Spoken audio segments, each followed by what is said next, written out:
I've been working out for 5 years now. To be honest with you, I could have saved 2 years of my lifting journey if I knew the mistakes I'm about to share with you. In case you don't know me, my name is Antonio, and I used to be a personal trainer who eventually became a manager at Little for some reason, but I decided to quit, and now I'm pursuing the personal training path again, which is why I'm building this YouTube to grow my following. But with that being said, let's jump into the first mistake I've done. You see, when I joined the gym for the first time, I was always looking up to these fitness influencers, and most of them were giving these huge workout plans with 20 or 30 sets per muscle group in just one workout. And at first, it actually felt great. The workouts felt hard, and I thought that's what working out was all about. The pumps were insane and I would just leave the gym wrecked. But here's the catch.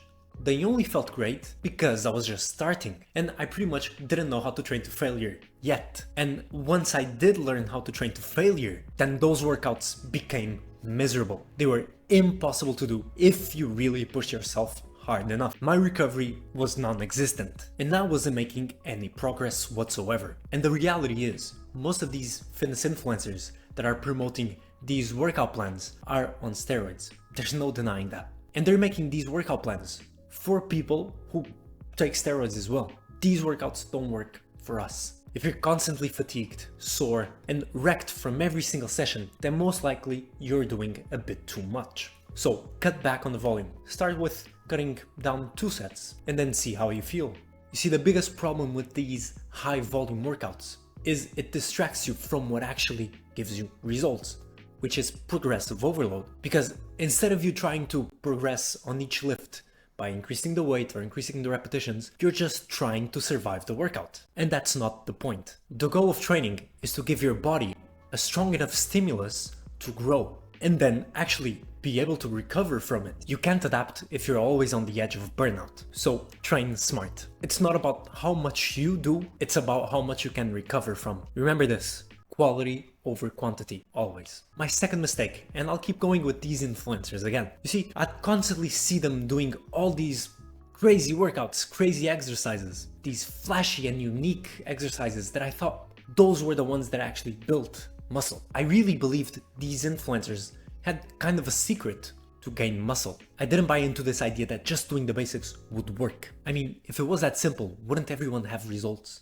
So I spent way too long chasing variety, trying something new every week, without any real strategy or progression behind it. But a few years in, I realized the basics work. Not only that they work, but they work better than anything else, especially when paired with progressive overload. Bench, squat, deadlift, and overhead press, and some rows. These movements have stood the test of time for a reason. And so once I stopped chasing these secret exercises and started focusing on doing the fundamentals and focusing on getting stronger, that's when everything started to click. There are no shortcuts. The basics will work better than these secrets. Just need to keep being consistent and focusing on progressive overload, and that's it. My third mistake. When I was growing up during my fitness career, I always heard this phrase: cardio will kill your gains. And honestly, I don't know who thought this was gonna be a good message to spread. And sadly, it stuck with me for years. And because of it, I avoided cardio like it was my enemy.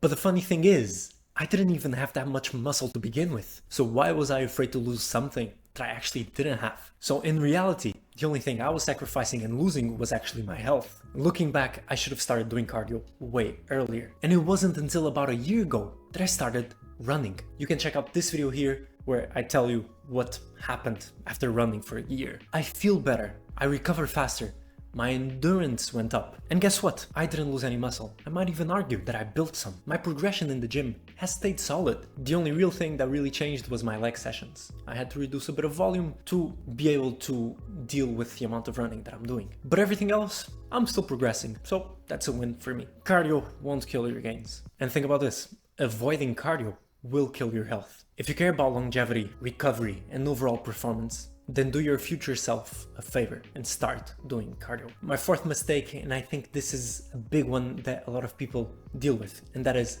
diet. I don't eat enough. And I've struggled with this my entire life. See, I was skinny growing up, and I never really have appetite to eat anything. And to this day, I still don't eat enough. And probably this is one thing that really slows down my progression in the gym. But sure, I could probably make more progress or faster progress. But honestly, I prefer this approach.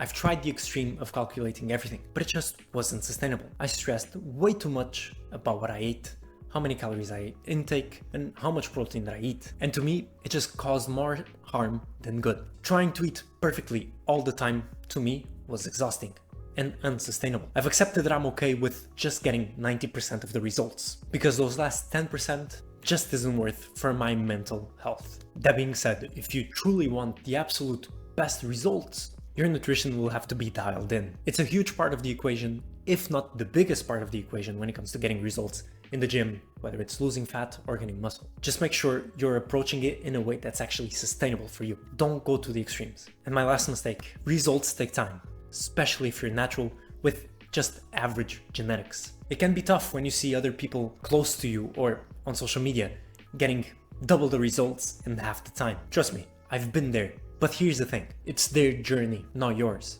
The key is to focus on yourself. Make sure you're doing the basics properly and stay consistent. Progress might feel slow, but eventually, if you stick to it, the results will come.